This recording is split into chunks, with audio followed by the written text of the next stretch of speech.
Welcome to the Teaching the Skills That Matter in Adult Education video series. In this video, you'll receive a brief overview of project-based learning, one of the 3 approaches that work to teach the 9 central skills that matter. These skills are critical thinking, communication, processing and analyzing information, self-awareness, problem-solving, navigating systems, adaptability and willingness to learn, respecting differences and diversity, and interpersonal skills. Featuring Lia Olson, Sally Velzen, and Patsy Egan. The first approach you'll be introduced to is project-based learning.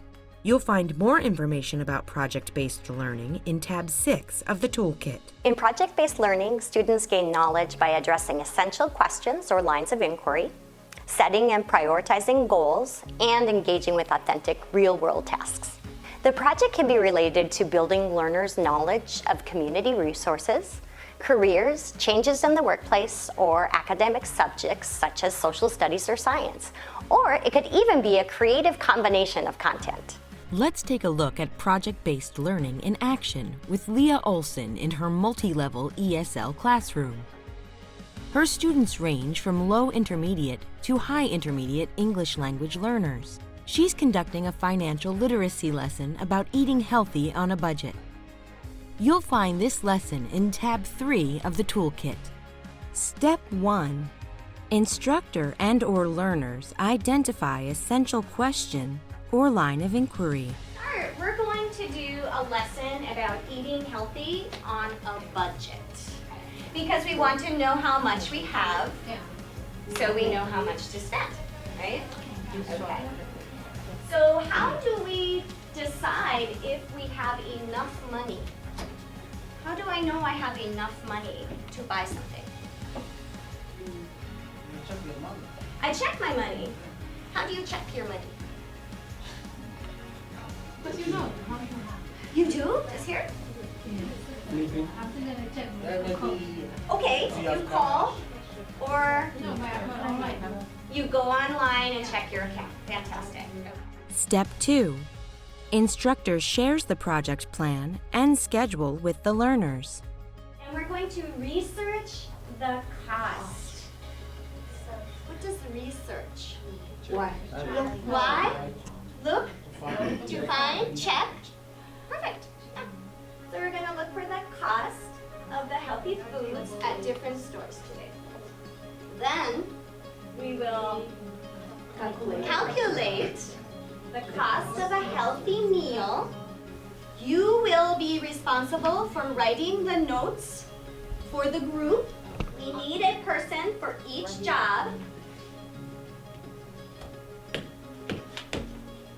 And everybody must have at least one job. So Project-based learning units require many basic skills and soft skills, including communication, collaboration, critical thinking, and creativity.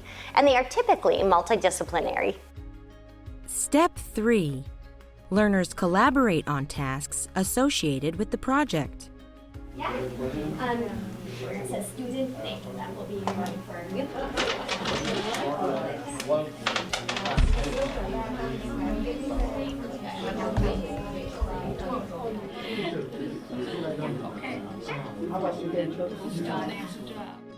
Step 4. Instructor facilitates and monitors progress. Which store? Oh, okay. So you get cheaper food. Yeah, she's 2 and she's 2 not. They say they do 100. Oh! Good job. Yes. That's a good idea. That's a good one, right? Okay. So let's have everybody work on the same.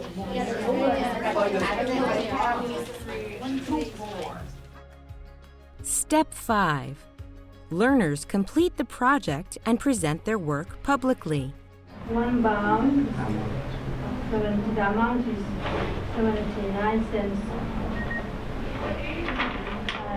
Fresh cilantro. Step 6.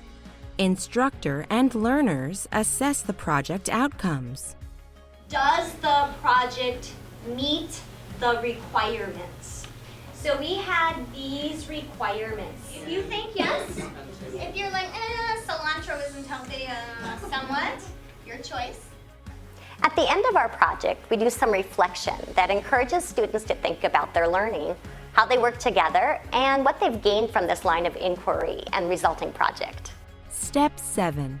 Instructor and learners reflect on the project. So let's look quickly at this evaluation. We have 3 choices for their presentation.